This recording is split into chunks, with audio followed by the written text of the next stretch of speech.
We continue in the study on Genesis chapter 6, verse 8 through 22.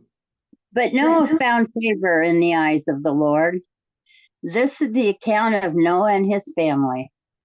Noah was a righteous man, blameless among the people of his time, and he walked faithfully with God. Noah had 3 sons, Shem, Ham, and I can't get this, Japheth. Now the earth was corrupt in God's sight and was full of violence. God saw how corrupt the earth had become, for all the people on the earth had corrupted their way. So God said to Noah, I am going to put an end to all people, for the earth is filled with violence because of them. I am surely going to destroy both them and the earth. So make yourself an ark of cypress wood. Make rooms in it and coat it with pitch inside and out. This is how you are to build it. There are to be 300 cubits long, 50 cubits wide, and 30 cubits high. Make a roof for it, leaving below the roof an opening 1 cubit high all around. Put a door in the side of the ark and make lower, middle, and upper decks. I am going to bring floodwaters on the earth to destroy all life under the heavens, every creature that has breath of life in it. Everything on earth will perish. Will establish my covenant with you, and you will enter the ark, you and your sons and your wife and your sons' wives with you. You are to bring into the ark 2 of all living creatures, male and female, to keep them alive with you. 2 of every kind of bird, of every kind of animal, and of every kind of creature that moves along with the ground will come to you to be kept alive. You are to take every kind of food that is to be eaten and store it away as food for you and for them. Noah did everything just as God had commanded him. What was the earth filled with in the days of Noah? In verse 11. And he said violence. Mm-hmm. So I guess I'm assuming it means kind of like it is now. Maybe it was worse. I don't know. Yeah, it was I filled can't with. imagine that, but maybe it was. It says that the earth was corrupt in God's sight and was full of violence. And but what provision did God make to spare the good people? He had them build an ark so that they could stay there and take all the animals with them, so that when the flood was over, that there would be all the animals would still be there, and they could make more people and more animals. I like the fact that God involved Noah in this salvation story. As possible, I mean, God could have very well sent his angels and just swooped up Noah and his family and just destroyed the rest of the earth. But he got Noah involved. He had Noah building that ark. In fact, he told Noah what he was about to do, and he got him involved in what he was about to do. And I think that's the pattern that God has set, that he tells his people what he's about to do, what he's going to do, and he gets us involved.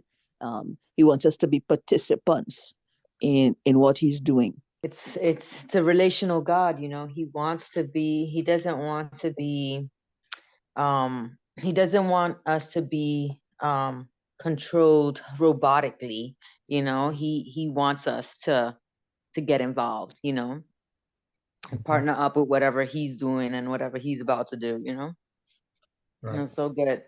What are, can anybody list 5 characteristics of the ark that Noah was to build? What are some of the characteristics? Well, I remember it was 3 floors, the type of wood that he was, the material that he was to use for it. Well, let's talk about that for a second here, because that's interesting, the type of wood that was used. I was doing some research on this. Cypress wood. In some Bibles it says gopher wood as well. And Yeah. that wood is no longer in existence. The gopher wood, it exists there's no other mention of that wood in the Bible, which leads me to think that that wood may have been destroyed in the flood, but it's a wood that existed at that time, and maybe it was for good reason, because that's the wood that they needed to use for the ark, to keep it afloat for so many days on the water. But that's significant to me, because that was like I said, a special type of wood that no longer existed after the flood. Well, what is pitch? Do you know what pitch is?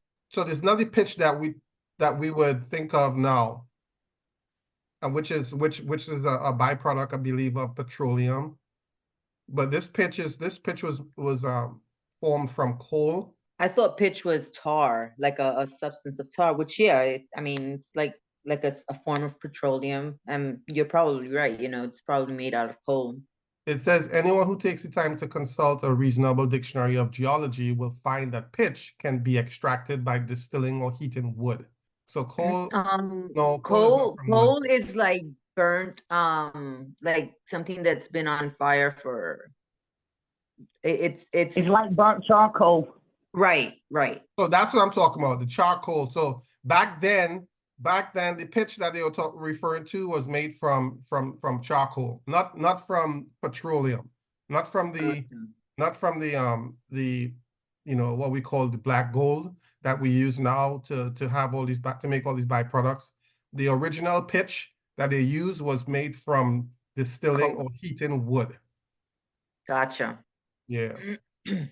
I think another interesting thing of the characteristics that were mentioned, the size of the ark, I think God, I know that God knows all of our needs. He knew the need of the space that all of Noah and his family and all of the variety of animals that were put in there were going to need to be able to live and survive, in a space for that amount of time, Right. So I think there were the specifics of the building of the ark were very intentional.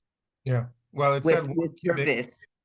They used a measurement of cubits, and a cubit is essentially 1.5 feet. So 30 cubits, that would be 450 feet long. That's how long the ark was, and it was 45 feet high. So that just gives you an idea of how immense it was. Yeah, and then further on it says make a roof and finish the ark within 18 inches of the top. Mm-hmm.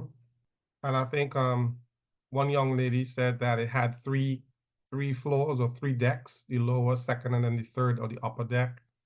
Correct. And I was thinking about that just now as I was talking about the amount of space. I was just imagining, just picture yourself living among so many animals, that smell, of, when they do their needs, they use the bathroom and stuff.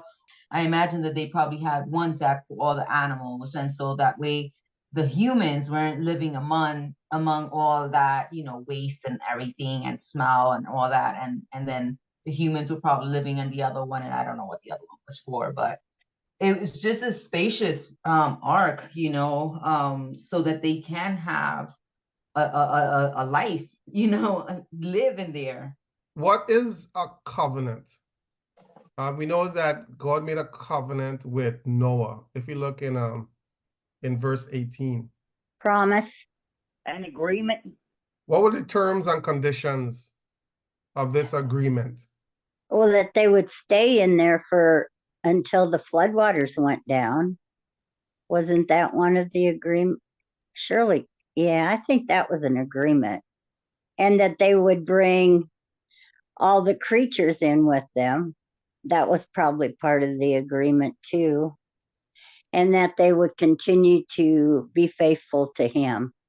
I think part of it was that everything had to be a male and female too. So with that said, you know, God's way of continuing, you know, the process of multiplication